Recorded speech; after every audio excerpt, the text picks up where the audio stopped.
सूबाई सदर मौलाना उबैदुर रहमान साहब, जमीरुद्दीन साहब, जैनुद्दीन साहब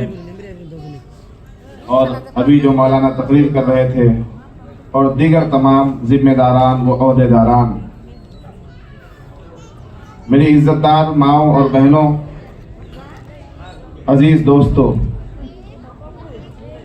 आज का हमारा ये जलसा आसाम की राजधानी गुवाहाटी में राष्ट्रीय उलमा काउंसिल के राष्ट्रीय अध्यक्ष की पहली आमद पर मुनाकिद हुआ है। इस जलसे में सिर्फ मुख्तसर से वक्त में मैं आपसे कुछ बातें अर्ज करना चाहता हूं कि राष्ट्रीय उलमा काउंसिल पूरे मुल्क के अंदर 14 सूबों में काम कर रही है। राष्ट्रीय उलमा काउंसिल जबकि इस मुल्क के अंदर बहुत से सियासी दल मौजूद हैं, बहुत सी राजनीतिक पार्टियां मौजूद हैं, ऐसे में राष्ट्रीय उलमा काउंसिल का गठन क्यों हुआ और क्यों इस पार्टी की जरूरत पड़ी? दोस्तों, मैं आपसे बता देना चाहता हूं कि इस मुल्क के अंदर किसी भी खित्ते में, किसी भी सूबे में जितने सियासी दल बने और बन रहे हैं और बनते रहेंगे, हमने उन सियासी दलों की जड़ों तक पहुंचकर देखा कि इनके मकासद क्या हैं, इनके अज़ाइम क्या हैं, ये लोग क्या करना चाहते हैं, मुल्क की तरक्की में इनकी सोच क्या है, मुल्क को आगे बढ़ाने के लिए ये आए हैं या मुल्क को पीछे कर देना इनका मकसद है। तो आप यकीन जानिए, पूरे मुल्क में हमें चिराग लेकर ढूंढने के बाद भी वो सियासी दल नहीं मिलते हैं, वो सियासी जमातें नहीं मिलती हैं जिनकी नीयत साफ हो और जिनकी नीयत में खोट ना हो। यहां पर जितने सियासी दल काम कर रहे हैं,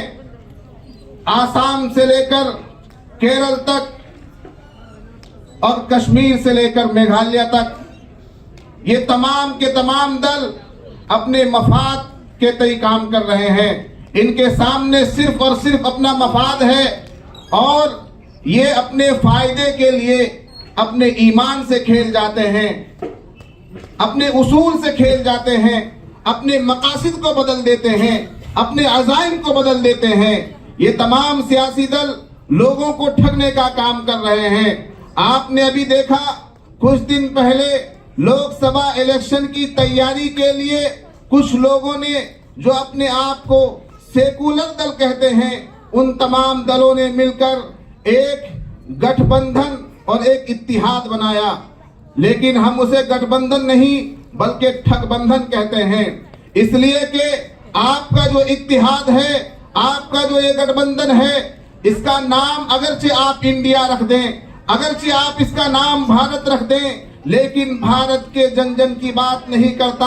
आपका ये इत्तिहाद हिंदुस्तान के दलितों, पिछड़ों, वंचित समाज के लोगों की बात नहीं करता। अगर आप इस इत्तिहाद के जरिए लोगों की समस्याओं को हल करना चाहते हैं तो आपको इस इत्तिहाद के अंदर हर समाज और हर तबके के लोगों को लेना चाहिए था।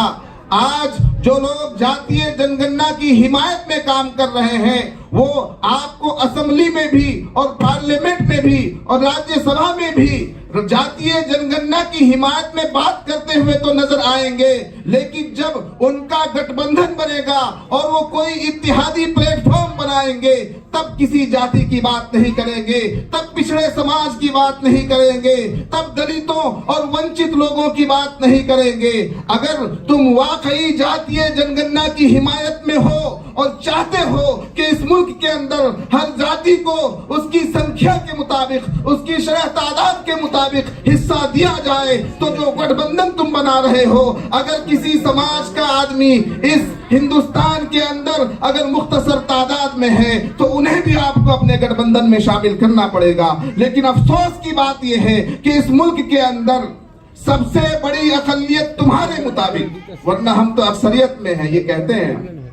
लेकिन तुम्हारे मुताबिक जो सबसे बड़ा अकलियती समाज है यानी मुसलमान, आपने इस मुसलमान को अपने गठबंधन में नहीं लिया। जैसा कि अभी हजरत वाला ने फरमाया, एनडीए में भी हमारी कोई शिरकतदारी नहीं है और इंडिया में भी कोई हमारी हिस्सेदारी नहीं है। इसलिए अब हमने ये अज़्म किया है, अब राष्ट्रीय उलमा कौंसिल और राष्ट्रीय उलमा कौंसिल के नजरियात से मिलने वाली नजरियात की वो तमाम जमातें हम सब मिलकर ये बात कर रहे हैं और ये हम लोग सोच रहे हैं कि मिलजुल कर एक तीसरे मोर्चे का आगाज किया जाए और एक तीसरे विकल्प के तौर पर पूरे मुल्क के उन वंचित समाज, पिछड़े लोगों, दलितों, मुसलमानों, सिखों, ईसाइयों, तमाम लोगों को लेकर एक जमात तश्कील दी जाए, एक मुत्तहिदा प्लेटफॉर्म बनाया जाए और फिर पूरे मुल्क में इलेक्शन खेला जाए। आप लोग इलेक्शन खेलते हैं ना?